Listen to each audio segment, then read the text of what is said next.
বন্ধুরা, আজকে আমরা সৌদি আরবের 10টি শত্রু দেশ সম্পর্কে জানবো। তো 10 নম্বরে রয়েছে ইয়েমেন, পরে 9 নম্বরে রয়েছে মধ্যপ্রাচ্যের শক্তিশালী একটি দেশ সিরিয়া, এরপরে 8 নম্বরে রয়েছে তুরস্ক, যা মধ্যপ্রাচ্যের একটি শক্তিশালী দেশ। এরপর 7 নম্বরে রয়েছে কানাডা, 6 নম্বরে রয়েছে ইরাক,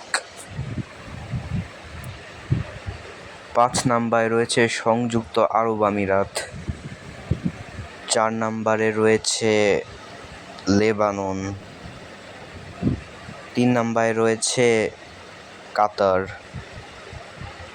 2 নম্বরে রয়েছে মধ্যপ্রাচ্যের শক্তিশালী দেশ ইরান, আর সর্বশেষ 1 নম্বরে রয়েছে সৌদি আরবের শত্রু দেশ ইসরায়েল। তো বন্ধুরা, পরবর্তী ভিডিও পেতে আমাদের চ্যানেলটি সাবস্ক্রাইব করুন। আসসালামু আলাইকুম।